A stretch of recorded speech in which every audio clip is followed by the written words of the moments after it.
ಮನೆಯಲ್ಲಿ ಮಿಕ್ಕಿರುವಂಥ ತಂಗ್ಳನ್ನಕ್ಕೆ ಒಗ್ಗರಣೆ ಹಾಕ್ತಾ ಇರೋದು. ಬನ್ನಿ ಹೇಗೆ ಮಾಡೋದು. ಮೊದಲಿಗೆ ಚಿಕ್ಕದಾಗಿ ಕಟ್ ಮಾಡ್ಕೊಂಡಿರೋಂಥ ಈರುಳ್ಳಿ, ಕ್ಯಾರೆಟು, ಬೀನ್ಸು, ಗೆಡ್ಡೆಕೋಸು, ಕ್ಯಾಪ್ಸಿಕಮ್ಮು, ಕೊತ್ತಂಬರಿ ಸೊಪ್ಪು, ಆಮೇಲೆ ಬೆಳ್ಳುಳ್ಳಿನ ಕೆಚ್ಚಿಟ್ಕೊಂಡಿದ್ದೀನಿ, ಹುಣಸೆ ರಸ, ಆಮೇಲೆ ಮಿಕ್ಕಿರೋಂಥ ತಂಗ್ಳನ್ನ ಇದನ್ನೆಲ್ಲ ಇಟ್ಕೊಂಡು ಒಂದು ಒಳ್ಳೆ ರೆಸಿಪಿನ ತೋರಿಸ್ತಾ ಇದ್ದೀನಿ. ಬನ್ನಿ ಹೇಗೆ ಮಾಡೋದು ಅಂತ ನೋಡೋಣ.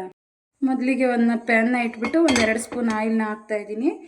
ಆಯಿಲ್ ಸ್ವಲ್ಪ ಬಿಸಿ ಆದಮೇಲೆ ಅದಕ್ಕೆ ಸ್ವಲ್ಪ ಸಾಸಿವೆ, ಸ್ವಲ್ಪ ಜೀರಿಗೆ, ಸ್ವಲ್ಪ ಕಡಲೆಬೇಳೆ, ರುಚಿಗೆ ಬೇಕು ಅಂದರೆ 1-4 ಕಡಲೆ ಬೀಜನ ಹಾಕ್ಕೊಳ್ಳಿ.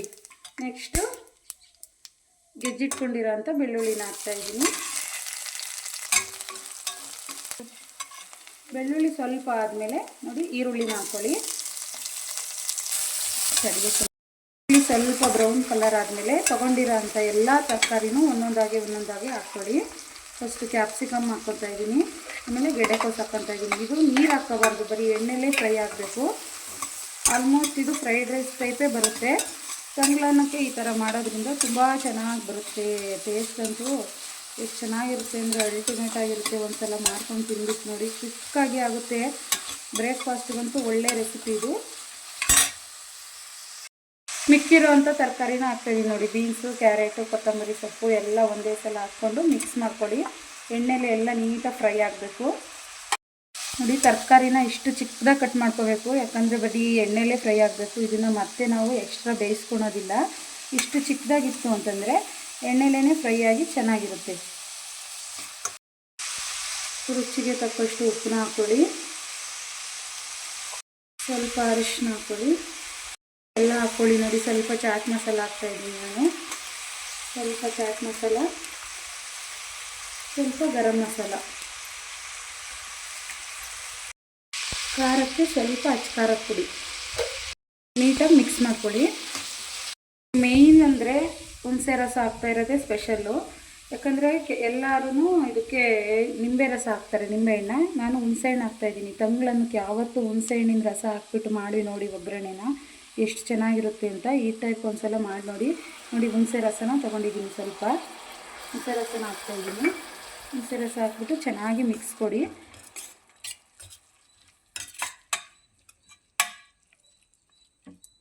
ಈ ಥರ ಎಣ್ಣೆ ಬಿಡ್ಕೊತಾ ಇದೆ. ಇದರಲ್ಲಿ ರೈಸ್ನ ಹಾಕಿದರೆ ಮುಗೀತು. ರೈಸ್ನ ಹಾಕ್ಬಿಟ್ಟು ಚೆನ್ನಾಗಿ ರೈಸ್ನ ಫಸ್ಟೇ ಈಗೆಲ್ಲ ಬಿಡಿಯಾಗಿ ಬಿಡಿಸಿ ಇಟ್ಕೊಳ್ಳಿ. ಎಂಟೆ ಎಲ್ಲ ಹೊಡೆದ್ಬಿಟ್ಟು ಈ ಥರ ಪೀಸ್ ಮಾಡಿ ಇಟ್ಕೊಳ್ಳಿ ರೈಸ್ನ ನೋಡಿ. ತಂಗ್ಳನ್ನ ಅಂತ ವೇಸ್ಟ್ ಮಾಡಬೇಡಿ ನೋಡಿ. ತಂಗ್ಳನ್ನಲ್ಲಿ ಯಾವ್ಯಾವ ರೆಸಿಪಿ ಮಾಡ್ಬೋದು ನಾನು ನಿಮಗೆ ಹೇಳ್ಕೊಡ್ತಾ ಹೋಗ್ತೀನಿ ಮುಂದಿನ ದಿನಗಳಲ್ಲಿ. ನನ್ನ ವೀಡಿಯೋಸ್ನ ನೋಡ್ತಾ ಇರಿ, ಫಾಲೋ ಮಾಡಿ, ನಿಮ್ಮ ಫ್ರೆಂಡ್ಸ್ ಆ್ಯಂಡ್ ಫ್ಯಾಮಿಲಿಗೆ ಶೇರ್ ಮಾಡಿ ನೋಡಿ. ಈ ಥರ ನೀಟಾಗಿ ಮಿಕ್ಸ್ ಮಾಡಬೇಕು. ನೋಡಿ ಎಷ್ಟು ಕಲರ್ಫುಲ್ಲಾಗಿ ಕಾಣಿಸ್ತಾ ಇದೆ ಅಂದರೆ, ರೋಡ್ ಸೈಡು ಫ್ರೈಡ್ ರೈಸ್ ಅಂತ ಹೋಗ್ತಿರಲ್ಲ, ಅದಕ್ಕಿಂತ ತುಂಬ ಚೆನ್ನಾಗಿರುತ್ತೆ. ತಂಗ್ಳನ್ನ ವೇಸ್ಟು ಆಗೋದಿಲ್ಲ. ಮನೇಲಿ ಈ ಥರ ಮಾಡಿಕೊಂಡು ಒಂದು ಸಲ ಟ್ರೈ ಮಾಡಿ ನೋಡಿ. ಟೇಸ್ಟ್ನ ಕಮೆಂಟ್ ಬಾಕ್ಸಲ್ಲಿ ತಿಳಿಸಿ. ಇದಕ್ಕೆ ಬೇಕಿದ್ದರೆ ತೆಂಗಿನಕಾಯಿನ ಹಾಕ್ಕೊಳ್ಳಿ ಇರೋರು, ತೆಂಗಿನಕಾಯಿ ಇಲ್ಲ ಅನ್ನೋರು ಸ್ಕಿಪ್ ಮಾಡ್ಕೊಳ್ಳಿ ಅಷ್ಟೇ.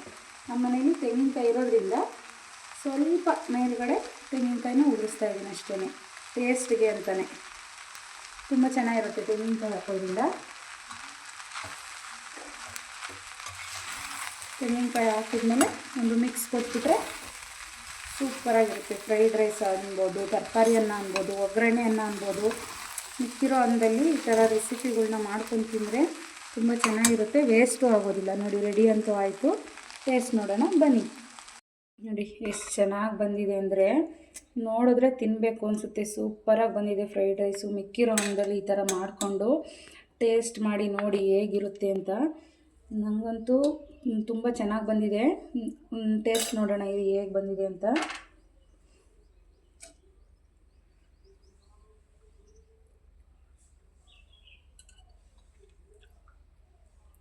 ಸೂಪರ್ ಟೇಸ್ಟ್ ಬಂದಿದೆ. ನೀವು ಒಂದು ಸಲ ಟ್ರೈ ಮಾಡಿ ನೋಡಿ. ಮಿಕ್ಕಿರೋ ಅನ್ನ ವೇಸ್ಟ್ ಆಗದೆ ರೀತಿ ಈ ಥರ ಮಾಡ್ಕೊಂಡು ತಿನ್ನೋದ್ರಿಂದ ಬಿಸಿಯಾಗೂ ಇರುತ್ತೆ, ಅನ್ನನೂ ವೇಸ್ಟ್ ಆಗೋದಿಲ್ಲ. ಟೇಸ್ಟ್ ಅಂತೂ ಇದಕ್ಕೆ ಎಕ್ಸ್ಟ್ರಾ ಟೇಸ್ಟ್ ಕೊಟ್ಟಿರೋದು ಹುಣಸೆ ರಸ. ನಿಂಬೆಹಣ್ಣನ್ನು ಹಾಕ್ಕೋಬೋದು, ಹುಣಸೆ ರಸ ಹಾಕ್ಬಿಟ್ಟು ನೋಡಿ ಎಕ್ಸ್ಟ್ರಾ ಟೇಸ್ಟ್ ಕೊಟ್ಟಿದೆ. ತುಂಬ ಚೆನ್ನಾಗಿ ಬಂದಿದೆ. ಇದು ಬೆಳಗಿನ ಟಿಫನಿಗಂತೂ ತುಂಬ ಚೆನ್ನಾಗಿರುತ್ತೆ. ಬಿಸಿ ಅನ್ನದಲ್ಲೂ ಮಾಡ್ಕೋಬೋದು, ತಂಗ್ಳಂದಲ್ಲಿ ಸೂಪರಾಗಿರುತ್ತೆ. ಇವತ್ತಿನ ವಿಡಿಯೋ ಇಷ್ಟ ಆಯಿತು ಫ್ರೆಂಡ್ಸ್. ಪ್ಲೀಸ್ ಇಷ್ಟ ಆಯಿತು ಅಂದರೆ ಲೈಕ್ ಮಾಡಿ, ಶೇರ್ ಮಾಡಿ, ಕಮೆಂಟ್ ಮಾಡಿ. ಈ ವಿಡಿಯೋಗೆ ಒಂದು ಲೈಕ್ ಕೊಟ್ಟು ಸಪೋರ್ಟ್